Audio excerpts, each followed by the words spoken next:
Hey guys, it's History Behind the Warrior and welcome back to another Mortal Kombat video. Now in today's somewhat history breakdown / analysis, I will be talking about the next guest character that will be a part of Kombat Pack 2, Johnathan Rambo. Now Rambo is a very old character, making a huge impact in the 80s action era of cinema. But how did this all come to be? What made Rambo an iconic face of that time? Well, first let's talk about John Rambo and focus on his origins as well as the events of First Blood, seeing as how his Mortal Kombat counterpart will be loosely based around that incarnation of the character, whilst taking influence from its sequel and book counterparts. Now Johnathan Rambo was born on July 6th, 1947. Not much is really known about the early years of Rambo's life, but after graduating in 1965 at the young age of 17, Johnathan would enlist with the military, having a strong sense of justice and wanting to fight for his country. He would be deployed to South Vietnam 1 year after enlisting.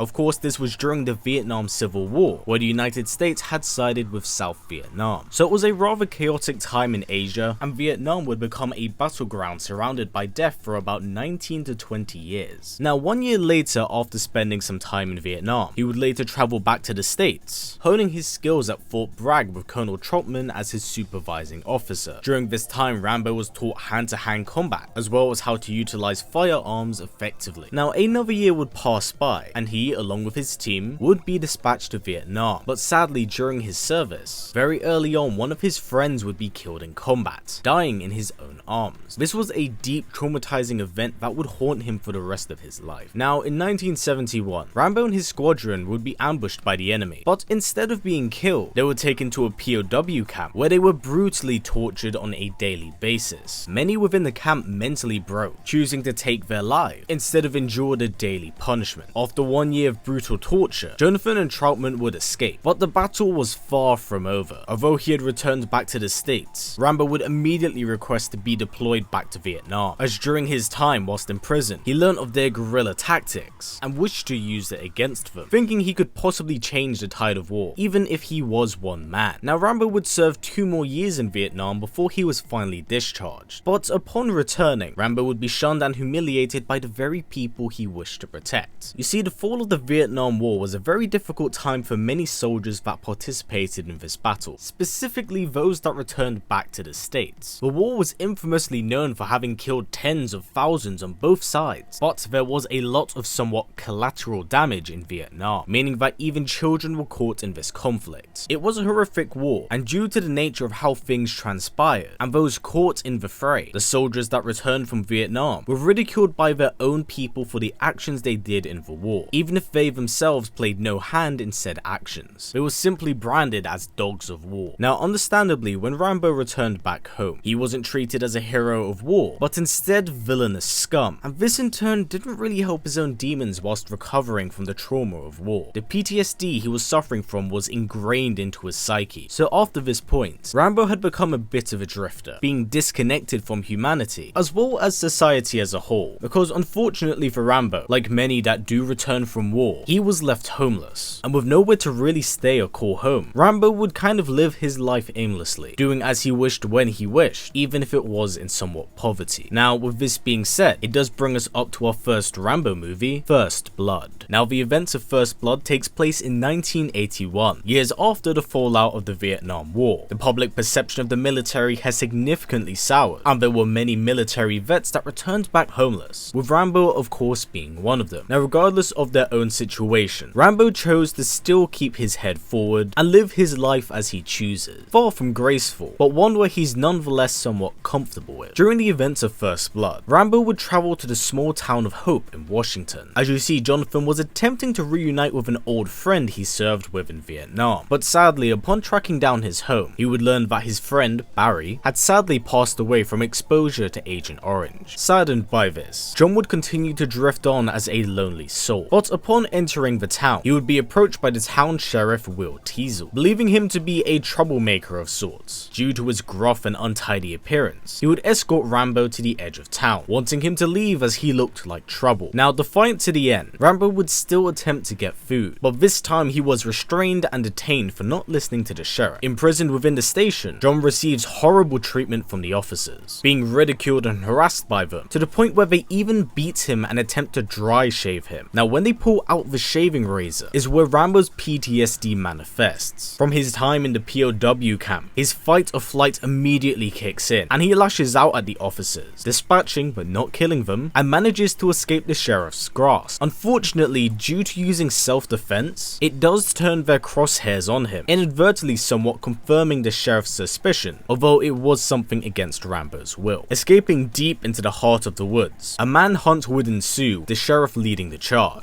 But it's here where his guerrilla warfare starts to kick in, setting up traps and detain any officers in his proximity. The fight seems to be in Rambo's favor, but sadly he's tracked down by a helicopter, which does attempt to gun him down. Once again, in an act of self-defense and survival, Rambo throws a stone that shatters the windshield, and it does cause the helicopter to go down, with the gunner dying. Realizing that things have gone too far, Rambo attempts to give himself up to the authorities, but despite his compliance, as he is unarmed, he is shot at once again. So the fight from this point onwards does escalate beyond what the sheriff is capable of. So it's here where the sheriff sets the entire station on him, and they do try to track him down, but once again they underestimate his capabilities. And it's here where his time in Vietnam shines, setting up traps and using guerrilla ambush tactics to take them down. Upon detaining the sheriff, he holds a knife to his throat, but decides to show him mercy, telling him to let it go. But sadly, the sheriff takes this personally, with stubbornness getting the better of him. He calls in assistance from the state police and National Guard. Not only that, but Rambo's old commanding officer Troutman does come into play, and Troutman is somewhat able to reach out to his old friend, wanting to bring him home. But before Rambo can give up, he is once again attacked by the sheriff's goons, much against Troutman's request. Far from finished, Rambo makes his final stand at the police station. He blows out the city's power and tracks the sheriff to the police station. Outgunned and outmatched, Rambo is victorious, but before he's able to deliver the finishing blow, Troutman appears before Rambo, leading towards his better nature, and it's here where Rambo just